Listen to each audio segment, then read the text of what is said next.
Hallelujah, hallelujah. ದೇವರ ಪರಿಶುದ್ಧ ನಾಮಕ್ಕೆ ಸ್ತೋತ್ರ ಉಂಟಾಗಲಿ. ಅವಕಾಶ ಕೊಟ್ಟಂತ ದೇವರಿಗೆ ದೇವಸೇಕರು ವಂದನೆ ಸಲ್ಲಿಸ್ತೀನಿ. ಸಂತೋಷವಾಗಿದ್ದೀರಾ? Hallelujah, amen. ದೇವರು ನಿಮ್ಮೆಲ್ಲರನ್ನು ಆಶೀರ್ವದಿಸಲಿ. ಒಂದು ವಾಕ್ಯವನ್ನು ಧ್ಯಾನಿಸೋಣ. ಯೆಶಾಯನ ಪ್ರವಾದನ ಗ್ರಂಥ 40ನೇ ಅಧ್ಯಾಯ 5ನೇ ವಾಕ್ಯ. ಯೆಹೋವನ ಮಹಿಮೆಯು ಗೋಚರವಾಗುವುದು, ಎಲ್ಲ ಮನುಷ್ಯರು ಒಟ್ಟಾಗಿ ಅದನ್ನು ಕಾಣುವರು.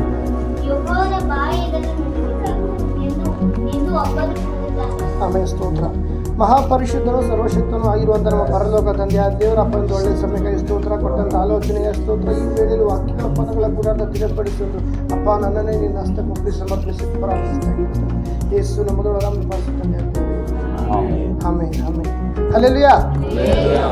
ನಾನು ಅವೆಲ್ಲ ಕೇಳ್ದಂಗೆ ಬ್ರದರ್ ಕೇಳ್ದಂಗೆ ಕೇಳ್ತಿಲ್ಲ. ಈಗ ಎಷ್ಟು ಜನ ಸಂತೋಷವಾಗಿದ್ದೀರಾ?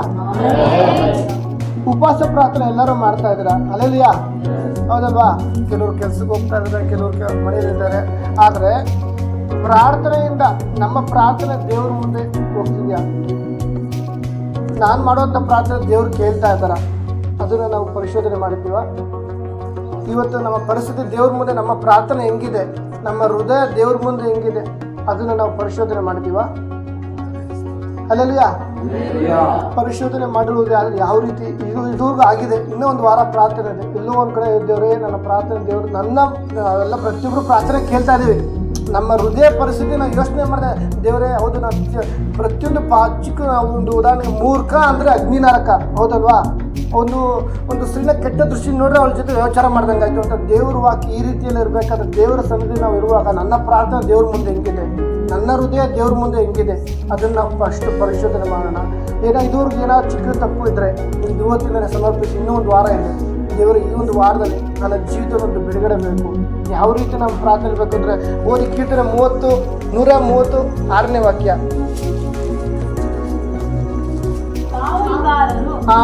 ಕಾವಲುಗಾರರು ಇಲ್ಲೆಲ್ಲ ಅಬ್ಸರ್ವ್ ಮಾಡಿ. ಕಾವಲುಗಾರರು ಬೆಳಗಾಗುವುದನ್ನು ಮುನ್ನೋಡುತ್ತಾರಲ್ಲ. ಎಷ್ಟೋ ಸಂದರ್ಭ ನಾವು ಕೆಲಸ ಮಾಡ್ಬೇಕಾದ್ರೆ ಎಲ್ಲ ನಾವು ಬೆಳಗ್ಗೆ ಹೋಗ್ಬೇಕಂದ್ರೆ ಮಗನ ಟೈಮೇ ಹೋಗಲ್ಲ, ಗಾಳಿ ಓಡಿಸ್ತಾ ಇರ್ತೀವಿ, ಬೇಗ ಟೈಮೇ ಹೋಗಲ್ಲ ಅಂತ ನಾವು ಟೈಮ್ ನೋಡ್ತಾ ಇರ್ತೀವಿ, ಹೌದಲ್ವಾ?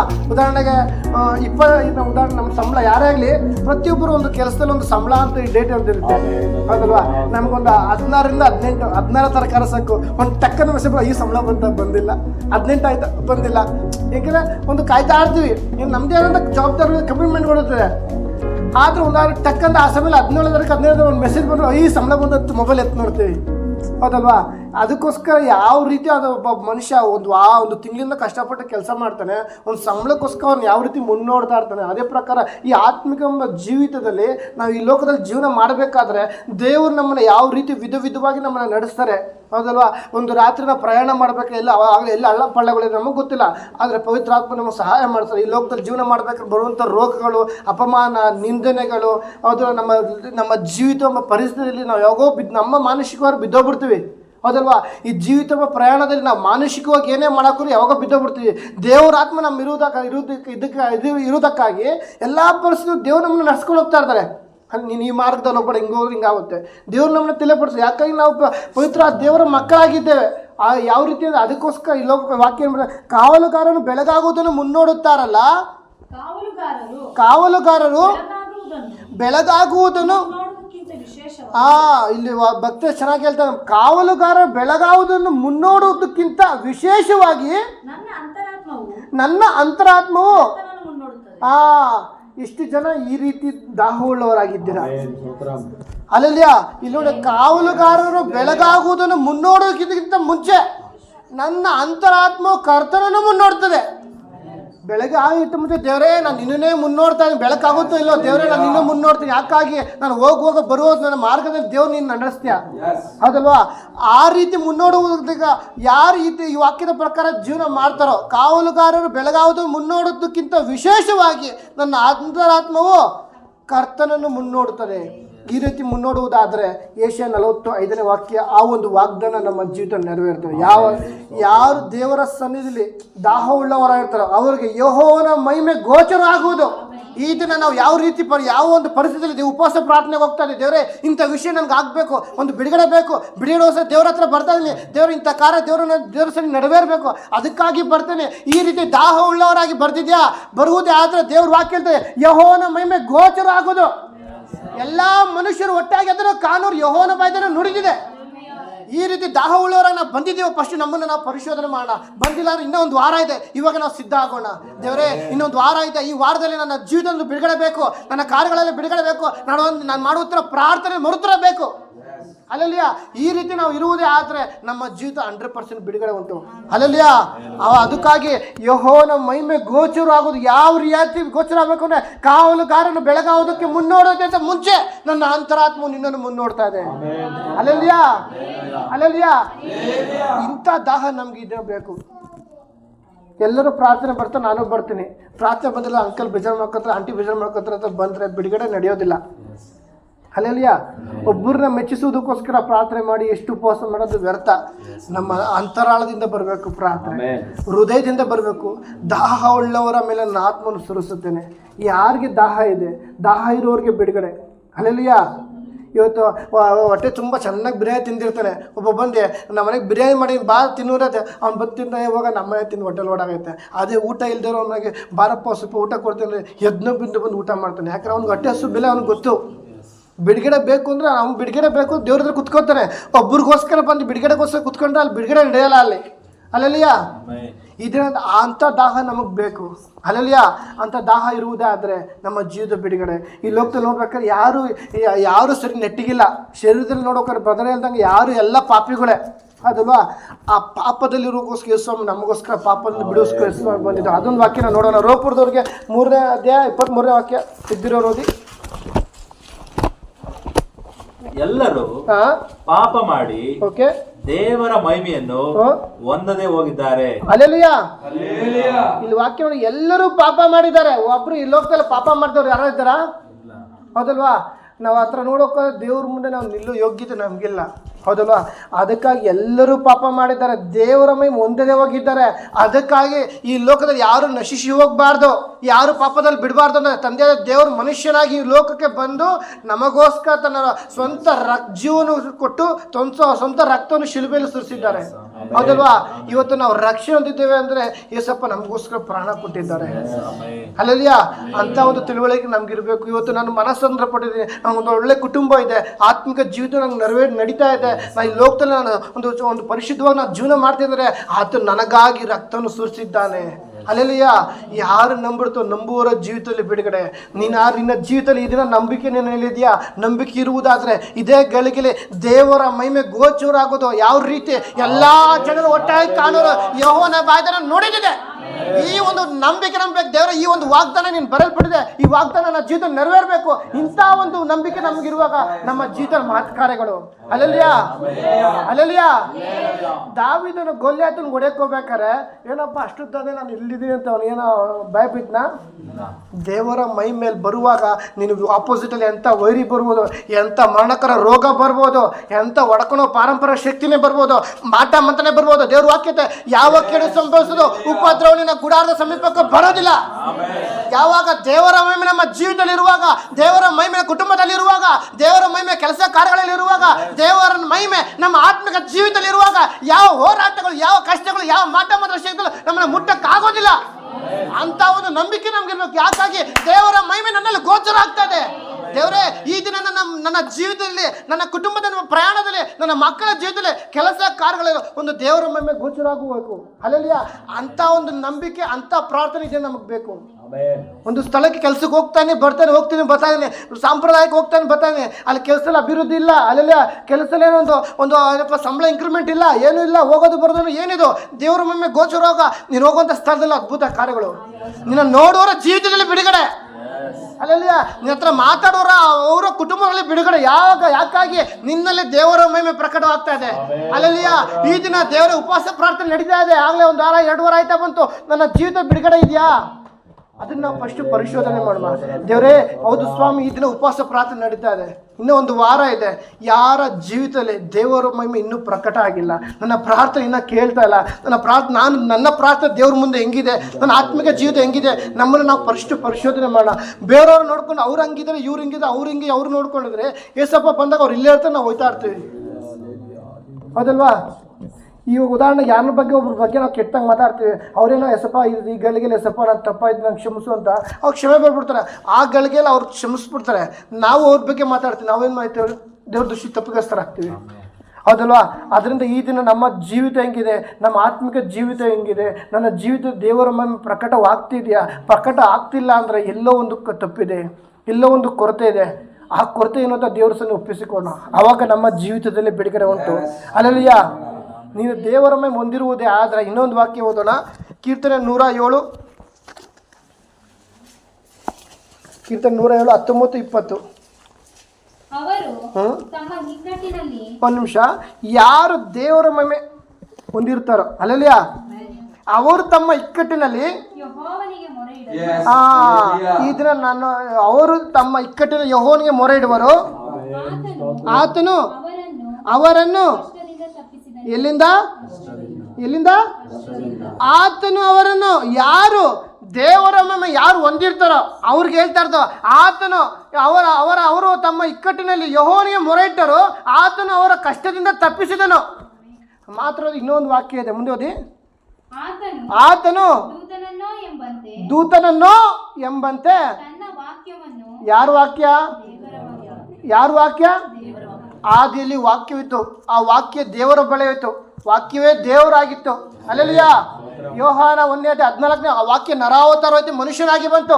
ಅಲ್ಲೆಲಿಯ ಯೇಸು ಸ್ವಾಮಿ ನಮಗೋಸ್ಕರ ಈ ಲೋಕಕ್ಕೆ ಬಂದಿರುವಾಗ ನಾವು ಯಾರು ಈ ಲೋಕದಲ್ಲಿ ಪಾಪದಲ್ಲಿ ಇರಬಾರ್ದು ಅಂತ ನಮ್ಮ ಪಾಪದಿಂದ ಬಿಡುಗಡೆಗೋಸ್ಕರ ತಂದೆಯ ದೇವರು ಮನುಷ್ಯನಾಗಿ ಈ ಭೂಮಿಗೆ ಬಂದಿದ್ದಾರೆ. ಅಲ್ಲೆಲಿಯ ಯೋಹಾನ 1 ಆದಿಯಲ್ಲಿ ವಾಕ್ಯ ದೇವರ ಬಳಿ ಇತ್ತು, ವಾಕ್ಯವೇ ದೇವರಾಗಿತ್ತು. ನೋಡ್ರ, ಆ ವಾಕ್ಯವೋ ಆತನ ದೂತನನ್ನು, ಆ ವಾಕ್ಯ ಓದಿಷ್ಟರು, ಆತನು ದೂತನನ್ನೋ ಎಂಬಂತೆ ತನ್ನ ವಾಕ್ಯವನ್ನು ಕಳುಹಿಸಿ. ಅಲ್ಲೇಲುಯ್ಯ. ಈ ದಿನ ಎಲ್ಲ ಬಲಹೀನತೆ ಇದೆಯಾ, ಎಲ್ಲ ಅನಾರೋಗ್ಯ ಇದೆಯಾ, ನಾವು ದೇವ್ರ ಹತ್ರ ಒಪ್ಪಿಸಿಕೊಳ್ಳೋಣ. ದೇವರೇ, ನಿನ್ನ ಮಹಿಮೆ ಗೋಚರ ಆಗಬೇಕು. ಈ ದಿನ ನನಗೆ ಅನಾರೋಗ್ಯ ಇದೆಯಾ, ಈ ದಿನ ನನಗೆ ಕಷ್ಟಗಳಿದೆಯಾ, ಹೋರಾಟಗಳಿದೆಯಾ, ನಿನ್ನ ಮಹಿಮೆ ಇರುವಾಗ ವಾಕ್ಯ ದೂತನೋ ಎಂಬಂತೆ ಕಳಿಸಿಕೊಡುವಾಗ ಅಲ್ಲಿ ಬಿಡುಗಡೆ ಉಂಟು. ಅಲ್ಲೆಲಿಯ ನಮ್ಮ ಜೀವಿತ ದೇವರು ಎಂಬ ದೂತನೋ ಎಂಬಂತೆ ವಾಕ್ಯ ಬರುವಾಗ ಆ ವಾಕ್ಯ ನಮ್ಮ ಜೀವಿತ ಬಿಡುಗಡೆ ನಡೆಸುವಂಥದ್ದಾಗಿದೆ. ಅಲ್ಲೆಲಿಯ ಅದಕ್ಕೆ ಯಾರ ಜೀವಿತ ದೇವರ ಮಹಿಮೆ ಪ್ರಕಟ ಆಗುತ್ತೋ ಅಲ್ಲಿ, ಅದಕ್ಕೆ ಯೆಶಾಯ 40 ಯೆಹೋವನ ಮಹಿಮೆ ಪ್ರಕಟವಾಗೋದು, ಯೆಹೋವನ ಮಹಿಮೆ ಗೋಚರವಾಗೋದು. ಎಲ್ಲಾ ಜನರು ಅದನ್ನು ಕಾಣೋರು, ನೀನು ಒಬ್ಬನೇ ನೋಡೋದಿಲ್ಲ, ನಿನ್ನ ಬಂಧು ಮಿತ್ರರು, ಅಣ್ಣ ತಮ್ಮದ್ರು, ಗಂಡ ಹೆಂಡತಿ, ಅಲ್ಲೆಲಿಯ ನೆಂಟರುಗಳು, ಒಡ ಹುಟ್ಟಿದವರು, ಚುಚ್ಚು ಮಾತಾಡಿದವರು, ಒಂದು ಕಾಲದಲ್ಲಿ ನೀನಷ್ಟೇ ಸತ್ತೋಗ್ಬಿಡ್ತೀಯ, ನೀನೇನಕ್ಕೂ ಬೇಡ, ನೀನು ದೂರ ಹಾಕಿರೋರು, ಅವರೆಲ್ಲ ಜನರು ನೋಡುವಾಗ ದೇವ್ರು ನಡೆಸ್ತಾರೆ ನಿನ್ನ. ಯಾವಾಗ ದೇವರಲ್ಲಿ ನಾವಿರುವಾಗ ಮಾತ್ರ ದೇವರ ಮಹಿಮೆ ನಮ್ಮಲ್ಲಿ ಗೋಚರ ಆಗಬೇಕು. ಮೊದಲು ಗೋಚರ ಆಗಬೇಕು ಅಂದರೆ ನಮ್ಮ ಜೀವಿತ ಬಿಡಬೇಕಾದ ಕಾರ್ಯ ಏನಿದೆ, ದೇವರೇ ನಿನಗೆ ವಿರುದ್ಧವಾದಂಥ ಕಾರ್ಯ ಏನಾದ್ರು ತಪ್ಪಾಗಿದೆಯಾ, ನನ್ನ ಆತ್ಮಿಕ ಜೀವಿತ ಎಲ್ಲರೂ ತಪ್ಪಿದೆ ಅಂತ ನಮ್ಮನ್ನು ನಾವು ಫಸ್ಟ್ ಪರಿಶೋಧನೆ ಮಾಡೋಣ. ಆವಾಗ ದೇವರ ಮಹಿಮೆ ನಮ್ಮ ಜೀವಿತದಲ್ಲಿ ಗೋಚರ ಆಗುತ್ತೆ. ಇನ್ನೂ ಒಂದು ವಾಕ್ಯ ಅದನ್ನೇ ನೋಡೋಣ, ಕೀರ್ತನೆ 92 12ನೇ ವಾಕ್ಯ, 19ನೇ ವಾಕ್ಯ, 12 ಓದಿ. 92:12. ನೀತಿವಂತರು ಖರ್ಜೂರದ ಮರದಂತೆ ಬೆಳೆಯುವರು, ಹಲ್ಲೆಲೂಯ. ಲೆಬನೋನಿನ ದೇವದಾರು ವೃಕ್ಷದ ಹಾಗೆ ವೃದ್ಧಿಯಾಗುವರು. ಇಲ್ಲಿ ನೀತಿವಂತರು ಅಂತ ಯಾರು? ದೇವರ ಮಹಿಮೆ ಹೊಂದಿರುವವರು. ಹಲ್ಲೆಲೂಯ. ದೇವರ ಮಹಿಮೆ ಹೊಂದಿರುವವರಾದ ನೀತಿವಂತರು ಖರ್ಜೂರದ ಮರದಂತೆ ಬೆಳೆಯುವರು, ಲೆಬನೋನಿನ ದೇವದಾರು ವೃಕ್ಷದ ಹಾಗೆ ವೃದ್ಧಿಯಾಗುವರು. ಯಾಕಾಗಿ ಎರಡು ಮರಕ್ಕೆ ಹೋಲಿಸಿದ್ದಾರೆ? ಖರ್ಜೂರ ಮರ ಅಂದರೆ ಅದು ಎಲ್ಲಿ ಬೆಳೆಯುತ್ತೆ ಗೊತ್ತಾ? ಮರುಭೂಮಿಯಲ್ಲಿ, ಮರಳಿರೋ ಜಾಗದಲ್ಲಿ ಬೆಳೀತದೆ. ಅದು ನೀರಿಲ್ಲ, ಗಾಳಿ ಯಾವಾಗ ಹೊಡ್ಕೊಂಡು ಹೋಗ್ತಾ ಅಂತ ಗೊತ್ತಿಲ್ಲ, ಆದರೂ ಆ ಮರ ಅಲ್ಲಾಡಲ್ಲ, ಎಲ್ಲನೂ ಫೇಸ್ ಮಾಡುತ್ತೆ, ಬೆಳೀತಾ ಇರ್ತದೆ. ಖರ್ಜೂರ ಹತ್ರ ಬೆಳೀತಾ ಫಲ ಎಲ್ಲ ಕೊಡುತ್ತೆ. ಯಾಕಾಗಿ ಅಲ್ಲಿ ಮಳೆ ಇಲ್ಲ, ನೀರಿಲ್ಲ, ಗಾಳಿ ಬಿಸಿಲು ಒಣಗೋಗ್ತದೆ, ಅದೆಲ್ಲ ಅಂತ ಫೇಸ್ ಮಾಡುವ ಶಕ್ತಿ ಖರ್ಜೂರಕ್ಕಿದೆ. ಅಂಥ ಒಂದು ಆ ಖರ್ಜೂರಕ್ಕೆ ಹೋಲಿಸಿದರೆ ಅಂದರೆ ಇಲ್ಲಿ ಹೋಗ್ತಲ್ಲ. ಅದಕ್ಕೆ ನಿಮಗೆ ಏಸಪ್ಪ ನಿಮ್ಗೆ ಎಲ್ಲ ಸುಕ್ಕು ಸಂಪತ್ತಿಗೆ ಇರ್ತೀರ ಅಂತ ಹೇಳಿದ್ರ? ಈ ಲೋಕದಲ್ಲಿ ನಿಮಗೆ ಕಷ್ಟಗಳುಂಟು, ಸಂಕಟಗಳುಂಟು, ಎಲ್ಲವೂ ಇತ್ತು. ಆದರೆ ನೀವು ಧೈರ್ಯದಿಂದಿರಿ, ನಾನು ಈ ಲೋಕವನ್ನೇ ಜಯಿಸಿದ್ದೇನೆ. ಅಲ್ಲೆಲಿಯ ಈ ಲೋಕದಲ್ಲಿ ಕಷ್ಟಗಳು ಬರ್ತದೆ. ಅಲ್ಲೆಲಿಯ ನೀರು ಇಲ್ದರ ಪರಿಸ್ಥಿತಿ ಬರುತ್ತೆ, ಊಟ ಇಲ್ದರ ಪರಿಸ್ಥಿತಿ ಬರುತ್ತೆ, ಬಾಡೆ ಕಟ್ಟಕ್ಕಾಗದಿರೋ ಪರಿಸ್ಥಿತಿ ಬರ್ಬೋದು. ಅಲ್ಲೆಲಿಯ ಅನಾರೋಗ್ಯದ ಹಾಸ್ಪಿಟಲ್ ತೋರಿಸಿರೋ ಪರಿಸ್ಥಿತಿ ಬರ್ಬೋದು, ತೋರ್ಸೋಕ್ಕಾಗೋದಿಲ್ಲ ಅಂಥ ಪರಿಸ್ಥಿತಿ ನಮ್ಮಲ್ಲಿ ಬರ್ಬೋದು. ನಂಬಿಕೆಯಿಂದ ಮಾಡುವಂಥ ಪ್ರಾರ್ಥನೆ ರೋಗಿನ ಸೌಖ್ಯಪಡಿಸುತ್ತೆ. ನೀನು ನಂಬಿದ್ರೆ ದೇವರ ಮಹಿಮೆ ಕಾಣುವೆ. ಅಲ್ಲೆಲಿಯ ಎಸಪ್ಪ, ಖರ್ಜೂರ ಮರಕ್ಕೆ ನಮ್ಮನ್ನು ಹೋಲಿಸಿದ್ದಾರೆ ಅಂದರೆ ದೇವರು ನಮ್ಮ ಮೇಲೆ ಎಂಥ ನಂಬಿಕೆ ಇಟ್ಟಿದ್ದಾರೆ, ಹೌದಲ್ವಾ? ಅಲ್ಲೆಲಿಯ ನೀತಿವಂತನೋ, ಅಲ್ಲೆಲಿಯ ಖರ್ಜೂರದ ಮರದಂತೆ ಬೆಳೆಯೋನು. ಈ ದಿನ ನಾವು ನೀತಿವಂತರಂತ ದೇವ್ರು ನಮ್ಮನ್ನು ನೋಡ್ತಾ ಇದ್ರೆ ಅಂದರೆ, ದೇವರ ಸನ್ನಿಧಿಯಲ್ಲಿ ನಮ್ಮನ್ನ ದೇವ್ರು ಎಂಥ ಪ್ರೀತಿನ ನೋಡ್ತಾ ಇದ್ರೆ, ನಮ್ಮನ್ನ ದೇವ್ರು ಯಾವ ದೃಷ್ಟಿಯಲ್ಲಿ ನೋಡ್ತಾ. ಯಾಕಾಗಿ ಈ ನನ್ನ ಮಗ ನನ್ನ ಮಗಳು ನೀನು ತಾಯಿಯ ಗರ್ಭದಲ್ಲಿರುವಾಗಲೇ ನಾನು ನಿನ್ನನ್ನು ಹೆಸರಿದು ಕರೆದಿದ್ದೇನೆ. ಯಾಕಾಗಿ ಈತ ನನ್ನ ಮಗಳು, ಈತ ನನ್ನ ಮಗನು ಅಂತ ದೇವ್ರು ಆರಿಸ್ಕೊಂಡಿದ್ದಾರೆ ಅಂದರೆ, ಈ ಲೋಕದಲ್ಲಿ ಎಂಥ ಗಾಳಿ ಮಳೆ ಬಂದರೂ ಬಿದ್ದೋಗಲ್ಲ ಅಂತ, ಎಂಥ ಅನಾರೋಗ್ಯ ಬಂದರೂ ಬಿದ್ದೋಗಲ್ಲ ಅಂತ, ಎಂಥ ನೀರು ಇಲ್ದಿರೋ ಪರಿಸ್ಥಿತಿ, ಆಹಾರ ಇಲ್ದಿರೋ ಪರಿಸ್ಥಿತಿ, ಅಲ್ಲೆಲಿಯ ಯಾವ್ದ್ರ ಪರಿಸ್ಥಿತಿ ದೇವ್ರು ನಮ್ಮನ್ನು ನಡೆಸ್ತಾರೆ. ನೀನು ನಂಬಿದ್ರೆ ದೇವರ ಮಹಿಮೆ ಕಾಣುವೆ. ಅಲ್ಲೆಲಿಯ ಖರ್ಜೂರ ಮರಕ್ಕೆ ಅದನ್ನು ಹೋಲಿಸಿದ ದೇವ್ರು ನಮ್ಮ ಮೇಲೆ ಇಂಥ ನಂಬಿಕೆ ಇಟ್ಟಿದ್ದಾರೆ. ಮುಂದೆ ಇನ್ನೊಂದು, ಲೆಬನೋನಿನ ದೇವದಾರು ವೃಕ್ಷದ ಹಾಗೆ ವೃದ್ಧಿಯಾಗೋದು. ಇದೆಲ್ಲ ಬೆಳೆಯುತ್ತೆ ಗೊತ್ತಾ? ಇದು ಬಂದು ಬೆಟ್ಟಗಳ ಮಧ್ಯದಲ್ಲಿ. ಆ ಬೆಟ್ಟಕ್ಕೆ ಅಡೆ ನೋಡಿದ್ರೆ ಒಂದೊಂದ್ಸಲಿ ನಾವು ಬೆಟ್ಟಗಳು ಅಲ್ಲಿ ಟ್ರಿಪ್ಗಳು ಹೋಗ್ತಿದ್ದಾಗ ನಾನು ಮೊದಲು ಆ ಬೆಟ್ಟದ ಮಧ್ಯೆ ಗಿಡ ಏನಪ್ಪ ಇಲ್ಲಿ ಬುಡ ಜಾಗನೇ ಇಲ್ಲ, ಬೆಟ್ಟದ ಮಧ್ಯೆ ಬೆದ್ದೈತಲ್ಲ ಅಂತ ನಾನು ನೋಡಿದ್ದೀನಿ. ಅಂಥ ಗಿಡಗಳು ಇಲ್ಲ, ಟಾರ್ ಹಾಕಿರ್ತಾರೆ ನೋಡಿದ್ರೆ, ಎಲ್ಲರೂ ಹೊಸ್ತಗೊಂಡು ಟಾರ್ ಹಾಕಿರ್ತಾರೆ. ಟಾರ್ ಮಧ್ಯದಲ್ಲಿ ಒಂದು ಗಿಡ ಒಳ್ಳೆ ಬೀಜ ಇರ್ತದೆ. ಲಾಸ್ಟ್ ಟೈಮ್ ಆ ಬೀಜ ಯಾವಾಗ ಆ ಬೀಜಕ್ಕೆ ಜೀವ ಬಂತು, ಆ ಬೆಟ್ಟನೇ ಇರಲಿ ಕಲ್ಲೇರಿ ಹೊಡ್ಕೊಂಡು ಆಚೆ ಬರುತ್ತೆ. ಅಲ್ಲಲ್ಲಿ ಆ ಟಾರಲ್ಲಿ ಹಾಕಿರುವಾಗ ಆ ಟಾರ್ ಮಧ್ಯದಲ್ಲಿ ಗಿಡ ಹಿಂಗೆ ಬೆಳ್ಕೊಂಬಂದ್ರೆ ನೋಡಿದ್ರಿ ಯಾರಾದರೂ? ಆ ರೀತಿ ದೇವ್ರು ನಮ್ಮನ್ನ ಹೋಲಿಕೆ ಮಾಡಿ ನೋಡ್ತಾ ಇದ್ದಾರೆ ಅಂದರೆ, ನಮ್ಮಲ್ಲಿ ಆತನ ಜೀವ ಇಟ್ಟಿದ್ದಾನೆ. ಅಲ್ಲೆಲ್ಲಿಯ ಪ್ರತಿಯೊಂದಕ್ಕೂ ಸಮಯ ಉಂಟು. ಪ್ರಸಂಗಿ 3ನೇ ಅಧ್ಯಾಯದಲ್ಲಿ 1ನೇ ವಾಕ್ಯದಲ್ಲಿ ಸೊಲೊಮೋನ ಪ್ರತಿಯೊಂದಕ್ಕೂ ಸಮಯ ಉಂಟು. ಅಲ್ಲೆಲ್ಲಿಯ ಆ ಸಮಯ ಬರೋವಾಗ ನಾವು ವೆಯ್ಟ್ ಮಾಡಬೇಕು. ದೇವ್ರ ಬಂದಿದ ತಕ್ಷಣ ಬಿಡುಗಡೆ ಆಗೋದಿಲ್ಲ. ಫಸ್ಟು ಪರೀಕ್ಷೆ ಮಾಡಿ ನೋಡ್ತಾರೆ, ಎಸಪ್ಪ ಇವ್ನು ನಿಲ್ತಾನ ಬಿಡುಗಡೆ ಆಗುತ್ತಾ. ನಾನು ಆವಾಗಲೇ ಹೇಳಿದೆ, ಎಸಪ್ಪ ಕಳೆದಿನ ಹೇಳ್ತೇನೆ, ಎಸಪ್ಪ ನಾನು ಆಶೀರ್ವಸನ ತಗೊಂಡು ಕಷ್ಟ ಫಸ್ಟು, ಎಸಪ್ಪ ಇನ್ನೂ ತಗೋ ಕಷ್ಟ, ಅಯ್ಯೋ ಏನಪ್ಪ ಆಶೀರ್ವಸನ ಕಷ್ಟ ಕೊಡ್ತಾ ಇದೆಯಾ ಅಂತ. ಫಸ್ಟ್ ಆ ಕಷ್ಟನ ಜಯಿಸು, ಮುಂದೆ ಒಂದು ಆಶೀರ್ವಾದ ಇದೆ. ಅಲ್ಲೆಲ್ಲಿಯ ನೋಡ್ರ, ದೇವದಾರು ವೃಕ್ಷಕ್ಕೆ ಹೋಲಿಸ್ತಾ ಇದ್ರೆ ಅಂದರೆ ನಮ್ಮ ಮೇಲೆ ದೇವರ ಪ್ರೀತಿ ಎಂಥದಿದೆ ಅಂತ, ನಮ್ಮ ಮೇಲೆ ದೇವರ ನಂಬಿಕೆ ಎಂತಿದೆ ಅಂತ, ಹೌದಲ್ವಾ? ನೀತಿವಂತನು ಯಾರು ದೇವರ ಮಹಿಮೆ ಹೊಂದಿರುವವನು, ಎಂಥ ಬಂಡೆ ಪರಿಸ್ಥಿತಿ ಇರ್ಬೋದು, ಆ ಬಂಡೆ ಇದ್ರೂ ಸಹ ಗಿಡ ಏನು ಮಾಡ್ತೈತೆ, ಅದಕ್ಕೆ ನೀರಿಲ್ಲ, ಬಿಸಿಲು ಒಣಗೋ ಪರಿಸ್ಥಿತಿ ಆದರೂ ಬಂಡೆ ಮಧ್ಯದಲ್ಲಿ ಗಿಡ ಬೆಳ್ಕೊಂಡು ಹೋಗ್ತಾ ಇರ್ತೈತೆ. ಯಾಕಾಗಿ? ದೇವರಾದ್ರೂ ಆ ಗಿಡದ ಮೇಲೆ ಒಂದು ನಂಬಿಕೆ, ಆ ಗಿಡದಲ್ಲಿ ಒಂದು ಜೀವ ನಾನು ಇಟ್ಟಿದ್ದೇನೆ. ಅದಕ್ಕೆ ಹೋಲಿಸಿದೆ ಅಂದರೆ ಈ ಲೋಕದಲ್ಲಿ ಬಂಡೆ ಪರಿಸ್ಥಿತಿ ನಮಗೆ ಬರ್ಬೋದು, ಬೆಳೆಕಾಗ್ದಿರೋ ಪರಿಸ್ಥಿತಿ ಬರ್ಬೋದು, ಅಲ್ಲಲ್ಲಿಯ ಒಣಗೋಗೋ ಪರಿಸ್ಥಿತಿ ಬರ್ಬೋದು. ಅಂಥ ಪರಿಸ್ಥಿತಿ ನನ್ನ ಮಗ, ಅವಳಲ್ಲಿ ನಾನು ಇಟ್ಟಿರುವಂಥ ಜೀವಿತ, ಅವಳಲ್ಲಿ ನನ್ನ ಆತ್ಮಿಕ ಜೀವ, ಆ ಒಂದು ಆತ್ಮಿಕ ಜೀವಿತನ ಆತ್ಮದಲ್ಲಿ ನಡೆಸುತ್ತದೆ. ಎಂಥ ಬಿದ್ದೋಗೋ ಪರಿಸ್ಥಿತಿ ಬಂದರು, ಎಂಥ ಸುಟ್ಟೋಗೋ ಪರಿಸ್ಥಿತಿ ಬಂದರು, ಒಣಗೋಗೋ ಪರಿಸ್ಥಿತಿ ಬಂದ್ರು ಅದ್ರಲ್ಲಿ ದೇವ್ರು ನಡೆಸ್ತಾರೆ. ಅಲ್ಲಲ್ಲಿಯ ನೋಡ್ರ, ಇನ್ನೊಂದ್ಸಲಿ ಓದಿ ಬರ್ದ, ನೀತಿವಂತನು ಅಂತ ಬರ್ದಿಲ್ಲ, ನೀತಿವಂತರು ಖರ್ಜೂರದ ಮರದಂತೆ ಬೆಳೆಯುವರು. ಈ ದಿನ ನಾವು ಹತ್ರ ಬೆಳಿತಿದೀವ, ನಮ್ಮನ್ನು ನಾವು ಹೌದು ನಾವು ಬೆಳಿತಿದ್ದೀವಿ, ಡೌಟ್ ಬೇಡ. ಅಲ್ಲಲ್ಲಿಯ ಇವತ್ತು ನಾವು ಜೀವನ ಮಾಡ್ತೀರ ಆತನ ಕೃಪೆ ಇದ್ರೆ ಮಾತ್ರ. ನಾವು ಕೆಲ್ಸಕ್ಕೆ ಹೋಗಿ ಹಿಂಗೆ ವಾಪಸ್ ಬರ್ತೀವಿ ಗ್ಯಾರಂಟಿ ಇಲ್ಲ. ಎಷ್ಟೋ ಜನ ರಾತ್ರಿ ಮಲಗಿರೋ ಬೆಳಗ್ಗೆ ಎದ್ದೋಳೋ ಗ್ಯಾರಂಟಿ ಇಲ್ಲ. ನಮ್ಗಾರು ಬೆಳಗ್ಗೆ ಎದ್ದು ದೇವರು ಸ್ತೋತ್ರ ಕೊಟ್ಟು, ದೇವ್ರು ಎದ್ದಿದ್ವಿ, ದೇವ್ರು ಸ್ತೋತ್ರ ಮಾಡಿ. ಇವತ್ತು ನಾವು ಒಳ್ಳೆ ಆರೋಗ್ಯ ಸ್ತೋತ್ರ ಮಾಡಿ, ಒಳ್ಳೆ ಕಣ್ಣುಗಳಿಗೆ ಸ್ತೋತ್ರ ಮಾಡಿ, ಕಿಡ್ನಿಗಳಿಗೆ ಸ್ತೋತ್ರ ಮಾಡಿ. ಅಲ್ಲಲ್ಲಿಯ ಹಾಸ್ಪಿಟಲ್ ಕಿಡ್ನಿಗಳಿಲ್ದವ್ರು ಎಷ್ಟೋ ಜನ ಇದ್ದಾರೆ. ಪ್ರತಿದಿನ ಬ್ಲಡ್ ತೆಗೆದು ಬ್ಲಡ್ ಹಾಕು ಅಷ್ಟೋ ರೋಗದಲ್ಲಿದ್ದಾರೆ, ಹೌದಲ್ವಾ? ನಗೋದಲ್ಲ, ಎಷ್ಟೋ ಜನ ಕಿಡ್ನಿ ಇಲ್ಲದೆ ಇನ್ನೊಬ್ರು ಕಿಡ್ನಿಗೋಸ್ಕರ ಬೇಲಾಡ್ತಾ ಇದ್ದಾರೆ. ನಮ್ಮ ದೇವ್ರು ಕಿಡ್ನಿ ಕೊಟ್ಟಿದ್ದಾರೆ, ಒಳ್ಳೆ ಹೃದಯ ಕೊಟ್ಟಿದ್ದಾರೆ, ಒಳ್ಳೆ ಬ್ಲಡ್ ಚೆನ್ನಾಗಿ ಕೊಟ್ಟಿದ್ದಾರೆ, ಬ್ಲಡ್ ಚೆನ್ನಾಗಿ ಪಂಪ್ ಹೊಡಿತಾ ಇದ್ದಾರೆ, ಹೃದಯ ಚೆನ್ನಾಗಿ ಕೊಟ್ಟಿದ್ದಾರೆ. ದೇವ್ರ ಸ್ತೋತ್ರ ಮಾಡೋಣ, ಹೌದಲ್ವಾ? ಇವೆಲ್ಲ ದೇವ್ರು ಕೊಟ್ಟಿದ್ದಾರೆ, ದೇವ್ರ ಸ್ತೋತ್ರ. ಯಾಕಾಗಿ? ದೇವರ ದೃಷ್ಟಿಯಲ್ಲಿ ನಾವು ನೀತಿವಂತರಾಗಿದ್ದೀವಿ. ಅದಕ್ಕಾಗಿ ನಮಗಾಗಿ ದೇವರು ವಾಗ್ದಾನ ಬರೆಯಲ್ಪಟ್ಟಿದೆ, ಯೆಹೋವನ ಮಹಿಮೆ ಗೋಚರವಾಗುವುದು. ಅಲ್ಲೆಲಿಯ ಈ ಉಪವಾಸ ಪ್ರಾರ್ಥನೆಯಲ್ಲಿ ನನ್ನ ಜೀವಿತದಲ್ಲಿ ದೇವರೇ, ಪ್ರತಿಯೊಬ್ಬರು ಈ ರೀತಿ ಪ್ರಾರ್ಥನೆ, ನನ್ನ ಜೀವಿತದಲ್ಲಿ ದೇವರೇ ನಿನ್ನ ಮಹಿಮೆ ಗೋಚರ ಆಗಬೇಕು, ನನ್ನ ಆತ್ಮಿಕ ಜೀವಿತ ನಿನ್ನ ಮಹಿಮೆ ಗೋಚರ ಆಗಬೇಕು. ಆವಾಗ ನನ್ನ ಜೀವಿತದಲ್ಲಿ ಬಿಡುಗಡೆ. ಅಲ್ಲೆಲಿಯ ಎಲ್ಲೋ ಒಂದು ಕಡೆ ಬಿಡುಗಡೆ ಇಲ್ಲ. ಯಾಕಾಗಿ ನಾವು ಏನು ಮಾಡ್ತೀವಿ, ಚಿಂತೆ ಏಸಪ್ಪ ಬರ್ತಾರೆ ಪ್ರತಿಯೊಂದು ಮನೆಗೂ ಪ್ರತಿದಿನ ಬರ್ತಾ ಇರ್ತಾರೆ. ನನ್ನ ಮಗ ಏನು ಮಾಡ್ತಾನೆ, ನನ್ನ ಮಗಳೇ ಮಾಡ್ತಿದ್ದ, ಅಯ್ಯೋ ಈ ತಿಂಗಳು ಬಾಡಿಗೆ ಕಟ್ಟಬೇಕು, ಈ ತಿಂಗಳು EMI ಕಟ್ಟಬೇಕು, ಸಾಲ ತೀರಿಸ್ಬೇಕು ಅಂತ ಚಿಂತೆ ಮಾಡ್ತಿದ್ವಿ. ನಿನ್ನ ಚಿಂತೆ ಬರೋ ನನ್ನ ಮೇಲಕ್ಕೂ ನಾನು ನಿನ್ಗೋಸ್ಕರ ಚಿಂತಿಸಿದ್ದು ಏಸಪ್ಪ ಹೇಳಿದಾರಲ್ವ. ನಾವು ಏನು ಮಾಡ್ತೀವಿ, ನಾವು ಚಿಂತೆ ಮಾಡ್ಕೊಂಡಿದ್ರೆ ನಮ್ಮ ಕಷ್ಟಗಳನ್ನ ನಾವೇ ಯೋಚನೆ ಮಾಡ್ತಾ ಇರ್ತೀವಿ. ಏಸಪ್ಪ ಬಂದಾಗ ಬಿಡು, ನಮ್ಮ ಮಗ ಚಿಂತೆ ಮಾಡಿ, ನಮ್ಮ ಮಗಳು ಚಿಂತೆ ಮಾಡಲಿ, ಮುಂದಕ್ಕೆ ಹೋಗ್ತಾರೆ. ಹೌದಲ್ವಾ? ದೇವ್ರು ನಮಗೋಸ್ಕರ ದೇವ್ರು ನಮ್ಮ ಚಿಂತೆ ದೇವ್ರು ಒಪ್ಪಿಸ್ಬಿಟ್ರೆ, ಇರಪ್ಪ ನನ್ನ ಮಗಳು ನನಗೊಂದು ಏನೋ ಕೆಲಸ ಕೊಟ್ಟಿದ್ದಾರೆ, ನನ್ನ ಕೇಳ್ತಾ ಇದ್ದಾಳೆ, ಫಸ್ಟು ಮರುತ್ರ ಕೊಡೋಣ. ಹೌದಲ್ವಾ? ಉದಾಹರಣೆಗೆ ಒಂದು ಮಗು ನಂಗೆ ಕೆಲ್ಸಕ್ಕೆ ಹೋಗ್ರೆ, ಅಪ್ಪ ಚಾಕೆಟ್ ತಮ್ಮ ನನಗೆ ಹೇಳ್ತಾ ಇರ್ತೀನಿ. ಕೆಲ್ಸಕ್ಕೆ ಹೋಗ್ತೀವಿ, ಒಂದು ದಿವಸ ದುಡ್ಡಿಲ್ಲ ಅಂತ ವಾಪಸ್ ಬರ್ತೀನಿ, 2ನೇ ದಿವಸ ದುಡ್ಡಿಲ್ಲ, ಕೆಲಸ ಆಗಿಲ್ಲ, ಪೆಟ್ರೋಲ್ಗೆ ಕಾಸು ಅಂತ ಬಿಡು ಅಂತ ಬರ್ತಾ ಇರ್ತೀನಿ.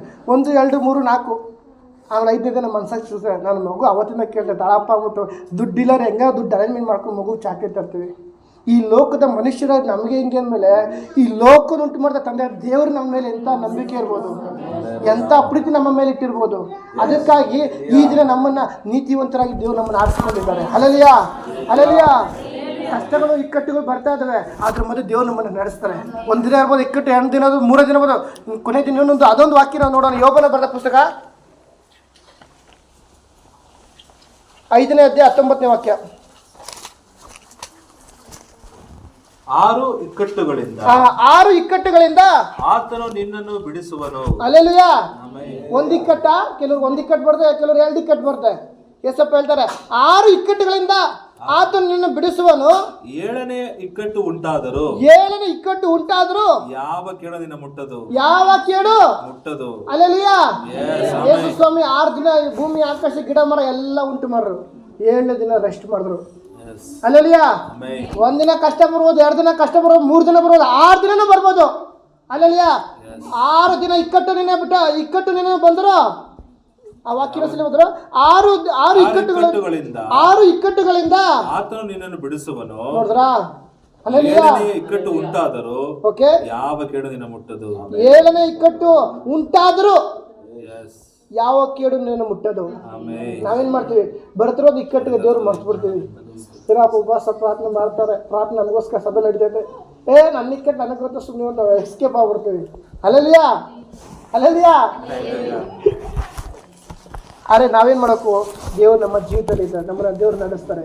ಒಂದು ಕಾಲ ಉಂಟು ನಿನ್ನ ನಿರೀಕ್ಷೆ ನಿರರ್ಥಕವಾದ. ಜ್ಞಾನೋಕ್ತಿ 23:15 ವಾಕ್ಯ ಯಾವ ರೀತಿ ಬರೆಯಲ್ಪಟ್ಟಿದೆ, ಆ ವಾಕ್ಯ ಪ್ರಕಾರ ದೇವರೇ ನನ್ನ ನಿರೀಕ್ಷೆ ಯಾವುದೋ ಕಾರಣಕ್ಕೂ ನಿರರ್ಥಕ ಆಗೋದಿಲ್ಲ.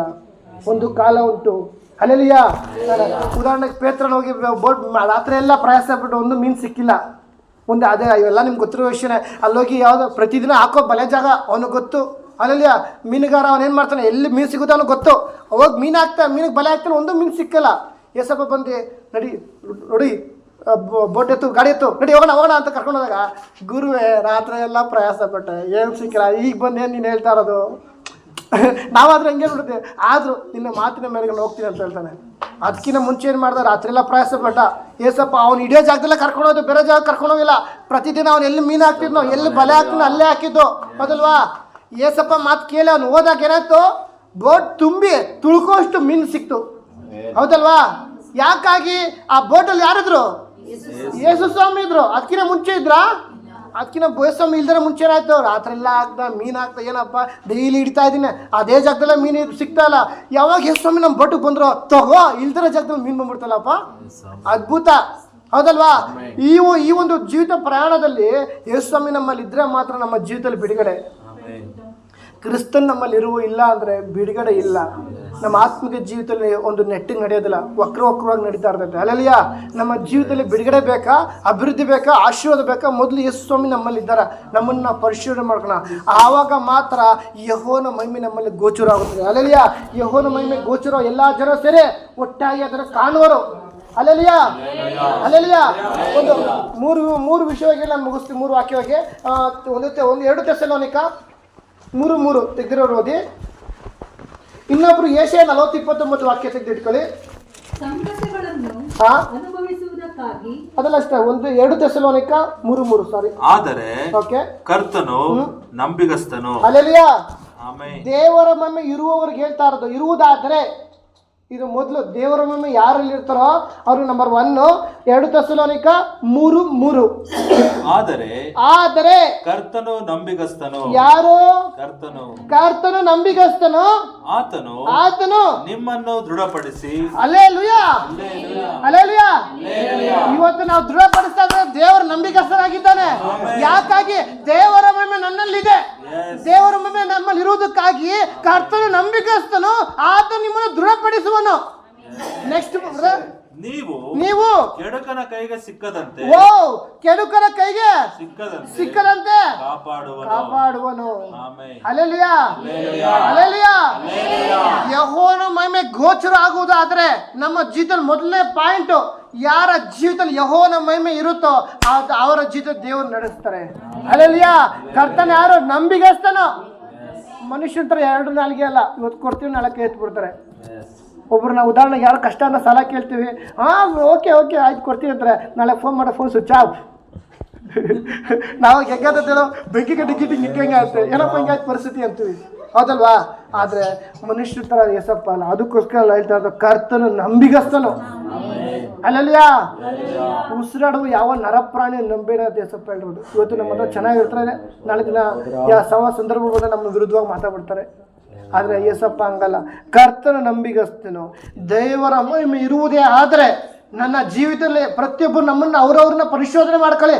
ಮೊದಲು ನನ್ನ ಜೀವಿತ ದೇವರ ಮಹಿಮೆ ಇರುವುದೇ ಆದರೆ 2 ಥೆಸಲೋನಿಕ 3:3 ವಾಕ್ಯಗಳ ಪ್ರಕಾರ ಈ ಒಂದು ವಾಗ್ದಾನ ನನ್ನ ಜೀವಿತ ನೆರವೇರುತ್ತೆ.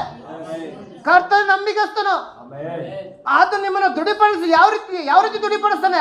ಬರುವಂತ ಕಷ್ಟಗಳು, ಯಾವ ರೀತಿ ಹೋರಾಟ ಇರ್ಬೋದು, ಅನಾರೋಗ್ಯ, ಅದರ ದೃಢಪಡಿಸಿ ನಿಲ್ಲಿಸ್ತಾನೆ. ನೀವು ಕೆಡುಕರ ಕೈಗೆ ಸಿಕ್ಕದಂತೆ ಕಾಪಾಡುವನು. ಈಗ ಸಿಂಹದೋಪಾದಿಯಲ್ಲಿ ಯಾರು ನುಂಗಲಿ ಅಂತ ಸೈತಾನ ಕಾಯ್ತಾ ಇರ್ತಾನೆ. ಅದರ ಮಧ್ಯದಲ್ಲಿ ಸೈತಾನ್ಗೆ ದೇವ್ರು ಹೇಳ್ತಾನೆ, ನನ್ನ ಮಗ ಹೋಗ್ತಾನೆ ದಾರಿ ಸರಾಗ ಮಾಡ್ಬೇಕು. ಅಲ್ಲಲ್ಲಿಯಾ. ಈ ಮಾರ್ಗದಲ್ಲಿ ಹೋಗುವಾಗ ಅಲ್ಲೇನೋ ಅಪಕಾರ ನಡೀತಿದೆ ಅಂದ್ರೆ ನೀನು ದೇವರ ಮಗನ ಮಹಿಮೆ ಹೊಂದಿರುವುದೇ ಆದರೆ ಅಲ್ಲಲ್ಲಿಯಾ ಕೆಡುಕನ ಕೈಗೆ ಸಿಕ್ಕದ ನೀನು ನಡೆಸ್ತಾರೆ ಅಂತ ಒಂದು ನಂಬಿಕೆ ನಮ್ಗಿರ್ಬೇಕು. ನೀನು ನಂಬಿದೆ ದೇವರ ಮಹಿಮೆ ಕಾಣುವೆ. ಎಷ್ಟೋ ಜನ ಬೆಳಗ್ಗೆ ಹೋಗಿ ಆಗಲೇ ಹೋಗಿ ನಾವು ರಾತ್ರಿ ಎಲ್ಲ ಡ್ಯೂಟಿ ಮಾಡ್ಕೊಂಡ್ಬರ್ತೀವಿ. ರಾತ್ರಿ ಎಲ್ಲ ಒಂದೊಂದು ಟೈಮ್ ರುಬ್ಸಾಕ್ಬಿಟ್ರೆ ನಿದ್ದೆ ಮಾಡೋಕ್ಕೆ ಟೈಮ್ ಸಿಕ್ಕಲ್ಲ. ಒಂದು 2 ಅವರ್ ನಿದ್ದೆ ಮಾಡ್ತೀವಿ ಅಷ್ಟೇ. ಪ್ರತಿ ನಾನು ಅನಿಬೋದು ದಿನಕ್ಕೆ ಒಂದು 2 ಅವರ್ ನಿದ್ದೆ ಮಾಡ್ತೀವಿ ಅಷ್ಟೇ. ಅದ್ರ ಮೇಲೆ ಸಿಕ್ಕೋ ಡೌಟು. ಹಂಗಾಗ ಬೆಳಗ್ಗೆ ಬಂದು ಅಕಸ್ಮಾತ್ ಮನೇಲಿ ಮಲಗಿಲ್ಲ ಅಂದರೆ ಮತ್ತೆ ನೈಟ್ 7 ಗಂಟೆ ಆಗ್ತಾನೆ ಕಣ್ಣಿಂಗೆ ಎಳಿತಾ ಇರ್ತೀವಿ. ಒಯ್ತಾರೆ ಸ್ಟೇರ್ ಹಿಂಗೆ ಬಿಟ್ಬಿಡ್ತೀವಿ. ಅಲ್ಲಲ್ಲಿಯಾ ಪರಿಸ್ಥಿತಿ. ಯಾಕಾಗಿ? ದೇವರ ಮಹಿಮೆ ನಮ್ಮಲ್ಲಿರುವುದೇ ಆದರೆ ಕೆಡುಕರ ಕೈಗೆ ಸಿಕ್ಕಿರುತ್ತೆ ನಮ್ಮನ್ನು ನಡೆಸ್ತಾರೆ ಅಂತ ಒಂದು ನಂಬಿಕೆ ನಮಗಿದೆ. 2ನೇ ಪಾಯಿಂಟ್ ಯೆಶಾಯ 40:29 ವಾಕ್ಯ ಓದಿ.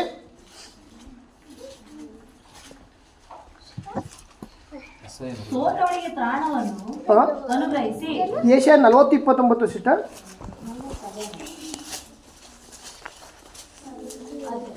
ಓಕೆ ಓದಿ. ಸೋತವನಿಗೆ ತ್ರಾಣವನ್ನು ಅನುಗ್ರಹಿಸಿ ನಿರ್ಬಲನಿಗೆ ಈ ದಿನ ನಾವು ಸೋತೋ ಪರಿಸ್ಥಿತಿ ಇರ್ಬೋದು. ಹಲ್ಲೆಲೂಯಾ. ಇವತ್ತು ನಮಗೆ ಬಲ ಇಲ್ದಿರುವಂಥ ಕಾರ್ಯ ಇರ್ಬೋದು. ನಮ್ಮ ಜೀವಿತದಲ್ಲಿ ಯಾವುದೋ ಒಂದು ಬಲ ಇಲ್ಲ, ನನಗೆ ಅಷ್ಟೇ ನಾನು ಸೋತೋಗ್ಬಿಟ್ಟು ನನ್ನ ಜೀವಿತ ನಾನು ಅಷ್ಟೇ ಅಯ್ಯೋ ಎಲ್ಲರೂ ಕೈ ಬಿಟ್ಟು ಸೋತೋ ಪರಿಸ್ಥಿತಿ ನಮ್ಮಲ್ಲಿ ಇರುವುದೇ ಆದರೆ ದೇವರು ಹೇಳ್ತಾರೆ, ದೇವರ ಮಹಿಮೆ ನಿನ್ನಲ್ಲಿ ಇರುವುದೇ ಆದರೆ ಅಲ್ಲಲ್ಲಿಯಾ ಸೋತವನಿಗೆ ತ್ರಾಣವನ್ನು ಅನುಗ್ರಹಿಸಿ, ತನ್ನ ತ್ರಾಣವನ್ನು ಅನುಗ್ರಹಿಸಿ ನಿರ್ಬಲನಿಗೆ ಬಹು ಬಲವನ್ನು ದಯಪಾಲಿಸುತ್ತಾನೆ. ಒಂದು ಬಲ ಅಂತ ಬರ್ದಿಲ್ಲ. ಇವತ್ತು ನಿನಗೆ ನಿರ್ಬಲಾವಸ್ಥೆನಲ್ಲಿ ಇರ್ಬೋದು. ಅಲ್ಲಲ್ಲಿಯಾ ನಿರ್ಬಲಾವಸ್ಥೆನಲ್ಲಿ ಇರುವುದೇ ಆದರೆ ದೇವರ ನಿನ್ನಲ್ಲಿ ಇರುವುದೇ ಆದರೆ ಇಲ್ಲಿ ಹೇಳ್ತಾ ಇದ್ದಾರೆ ನಿನಗೆ ಒಂದು ಬಲ ಅಂತ ಬರ್ದಿಲ್ಲ, ಬಹು ಬಲ. ಆನೆ ಬಲ ತರ ಬಹುಬಲವನ್ನು ದಯಪಾಲಿಸ್ತಾನೆ. ಯಾವಾಗ? ದೇವರ ಮಹಿಮೆ ನಿನ್ನಲ್ಲಿ ಇರುವಾಗ ಮಾತ್ರ. ಹಲ್ಲೆಲೂಯಾ. 3ನೇ ಪಾಯಿಂಟ್ ನೋಡೋಣ, ಬೇಗ ತೆಗೆದಿ. ಯೆಶಾಯ ಅದೇ 54:7ನೇ ವಾಕ್ಯ. ಹಲ್ಲೆಲೂಯಾ. ನೋಡ್ರ ಈ ವಾಕ್ಯ ಓದ್ತಾ ಇದ್ರೆ ಎಂತ ಸಂತೋಷ. ಹಲ್ಲೆಲೂಯಾ. ದೇವರ ಮಹಿಮೆ ನಮ್ಮಲ್ಲಿ ಇರುವುದೇ ಆದರೆ ದೇವರು ಹೇಳ್ತಾ ಇದ್ರೆ ಕ್ಷಣ ಮಾತ್ರ ನಿನ್ನನ್ನು ಬಿಟ್ಟಿದ್ದೇನು. ಒಂದ್ ಸ್ವಲ್ಪ ಅಂತ ಬರ್ತಿದ್ರಾ? 4 kg ಅಂತ ಬರ್ತಿದ್ರಾ? 1.5 kg ಅಂತಿದ್ಯಾ? ಮಹಾಕೃಪೆಯಿಂದ ನೀನನ್ನು ಸೇರಿಸಿಕೊಳ್ಳುವೆನು. ಹಲ್ಲೆಲೂಯಾ. ನೋಡ್ರ ಈ ವಾಕ್ಯ ಓದ್ಬೇಕಾದ್ರೆ ದೇವರು ನಮ್ಮ ಮೇಲೆ ಎಂತ ಪ್ರೀತಿ ಇಟ್ಟಿದ್ದಾರೆ. ಹಲ್ಲೆಲೂಯಾ. ಆಮೇಲೆ ಖರ್ಜೂರ ಮರ, ಲೆಬನೋನಿನ ಮರ ಈ ಥರ ಅದಕ್ಕೆ ಹೋಲಿಸಿದ್ದಾರೆ ಅಂದ್ರೆ ನಮ್ಮ ಮೇಲೆ ದೇವರ ನಂಬಿಕೆ ಹೆಂಗಿದೆ ಆ ನಂಬಿಕೆ ಸಮವಾಗಿ ನಾವು ಇದ್ದೀವ. ಈ ಲೋಕದಲ್ಲಿ ಬರುವಾಗ ಕಷ್ಟಗಳು, ಸಂಕಟ ಎಲ್ಲ ಬರುತ್ತೆ, ಅಪಮಾನ ಬರುತ್ತೆ, ರೋಗಗಳು ಬರುತ್ತೆ, ನಿಂದನೆ ಬರುತ್ತೆ. ಅವನ್ನೆಲ್ಲ ಫೇಸ್ ಮಾಡೋ ಶಕ್ತಿ ನಮಗೆ ಕೊಟ್ಟಿದ್ದಾರೆ. ಅಲ್ಲೆಲ್ಲಿಯ ನೋಡಿದ್ರ ಒಂದು ಗಾರೆ ಕೆಲಸ ಮಾಡೋ ಮಕ್ಕಳು ಮಣ್ಣಲ್ಲೆಲ್ಲ ಆಟ ಆಡ್ಕೊಂಡು ಎಲ್ಲ ತಲೆ ಮೇಲೆ ಮಣ್ಣು ಹಾಕೊಂಡು ಎಲ್ಲ ಓಡಾಡ್ತಾ ಇರ್ತೀವಿ, ಚೆನ್ನಾಗಿರ್ತವೆ. ಆದರೆ ನಾವೇ ನಮ್ಮ ಮಕ್ಳು ಕಳ್ಸೋ ಇನ್ಫೆಕ್ಷನ್ ಆಗುತ್ತೆ, ನೋ ಹೋಗ್ಬೇಡ ನೀನು. ಅಲ್ಲೆಲ್ಲಿಯ ನಾವು ಈ ರೀತಿ ಚಿಂತೆ ಮಾಡ್ತೀವಿ. ಒಂದು ಕಷ್ಟ, ಒಂದು ರೋಗ, ಒಂದು ಬಲಹೀನತೆ, ಒಂದು ಪ್ರಾಬ್ಲಮ್ಮು ಒಬ್ಬ ವ್ಯಕ್ತಿಗೆ ಬರ್ತಿದೆ ಅಂದರೆ ಅದನ್ನು ಫೇಸ್ ಮಾಡೋ ಶಕ್ತಿ ಇದ್ರೆ ಮಾತ್ರ ಅದು ಬರಲ್ಲ. ಅಲ್ಲೆಲ್ಲಿಯ ಇವತ್ತು ನಮಗೊಂದು ಇದೊಂದು ಕಷ್ಟ ಬರ್ತಿದೆ ಅಂದರೆ ಆ ಕಷ್ಟ ಫೇಸ್ ಮಾಡೋ ಶಕ್ತಿ ಆಡಿ ನನಗೆ ದೇವ್ರು ಕೊಟ್ಟಿದ್ದಾರೆ. ನಾವೇನು ಮಾಡ್ತೀವಿ, ಆ ಕಷ್ಟ ನೋಡಿ ಎದುರ್ಕೊಂತೀವಿ, ಹೌದಲ್ವಾ? ಅದಕ್ಕೋಸ್ಕರ ಹೇಳ್ತಾರೆ, ದೇವರ ಮಹಿಮೆ ನಿನ್ನಲ್ಲಿ ಇರುವುದಾದ್ರೆ ಕ್ಷಣ ಮಾತ್ರ ನಿನ್ನನ್ನು ಬಿಟ್ಟಿದ್ದೇನೆ. ಆ ಕ್ಷಣ ಮಾತ್ರ ನಾವೇನು ಮಾಡ್ತೀವಿ, ದೇವರು ಮರ್ತೋಗ್ತೀವಿ. ಆ ಕ್ಷಣ ಮಾತ್ರ ಬರುವಂಥ ಕ್ಷಣ ಮಾತ್ರ ಕಷ್ಟ, ಬರುವಂಥ ಕ್ಷಣ ಮಾತ್ರ ಕಮಿಟ್ಮೆಂಟು, ಬರುವಂಥ ಕ್ಷಣ ಮಾತ್ರ ಅನಾರೋಗ್ಯ. ಅಲ್ಲೆಲ್ಲಿಯ ಏನು ಪರ್ಮನೆಂಟಾಗಿ ಅನಾರೋಗ್ಯ ಹಿಡ್ಕೊಂಡ್ಬಿಡ್ತದ? ಪರ್ಮನೆಂಟಾಗಿ ಬಲಯುತ ಹಿಡ್ಕೊಂಡ್ಬಿಡ್ತದ? ಪರ್ಮನೆಂಟಾಗಿ ನಮ್ಮ ಬಾಡಿ ಕಟ್ಟಕ್ಕೆ ಆಗದಿರೋ ಪರಿಸ್ಥಿತಿ ಆಗ್ಬಿಡ್ತಾ? ಪರ್ಮನೆಂಟಾಗಿ ಎದ್ದೊಳಕ್ಕೆ ಆಗದಿರೋ ಪರಿಸ್ಥಿತಿ ಆಗುತ್ತಾ? ಯೇಸಪ್ಪ ಹೇಳ್ತಾರೆ, ಕ್ಷಣ ಮಾತ್ರ ನಾನೇನೋ ಬಿಡ್ತೀನಿ ಅಷ್ಟೇ. ಆದರೆ ಒಂದು ದಿವಸ 1 kg ಇಲ್ಲ 2 kg ಇಲ್ಲ, ಮಹಾಕೃಪೆಯಿಂದ, ಸ್ವಲ್ಪ ಅಂತ ಬರೋದಿಲ್ಲ, ಮಹಾಕೃಪೆಯಿಂದ ಸೇರಿಸ್ಕೊಂತೀನಿ. ಈ ಲೋಕದಲ್ಲಿ ನಿನ್ನ ತಂದೆ ತಾಯಿ ಬಂಧು ಬಳಗ ಅಣ್ಣ ತಮ್ಮ ಯಾರೇ ಕೈ ಬಿಟ್ಟರೋ ನಾನಿನ್ನ ಕೈ ಬಿಡೋದಿಲ್ಲ. ಯಾಕಾಗಿ ನಿನ್ನ ಜೀವಿತ ನನ್ನ ಮಹಿಮೆ ಗೋಚರ ಆಗ್ತಿದೆ. ಎಲ್ಲ ಜನ ಒಟ್ಟಾಗಿ ಸೇರೋರು ಅದನ್ನು ಕಾಣುವರು. ಇದನ್ನ ಈ ರೀತಿ ನಾನು ಈ ವಾಗ್ದಾನ ನನ್ನ ಜೀವನ ನೆರವೇರುತ್ತೆ ಅಂತ ಒಂದು ತಿಳುವಳಿಕೆ ನಂಬಿಕೆ ನಮ್ಮಲ್ಲಿ ಇರಬೇಕು, ಹೌದಲ್ವಾ? ಈ ವಾಕ್ಯದ ಮುಖದ ದೇವರು ನಿಮ್ಮೆಲ್ಲರೂ ಆಶೀರ್ವದಿಸಲಿ. ಅವಕಾಶ ಕೊಟ್ಟಾದ ದೇವ್ರಿಗೂ ದೇವಸ್ಥಾನಕ್ಕೂ ವಂದನೆ.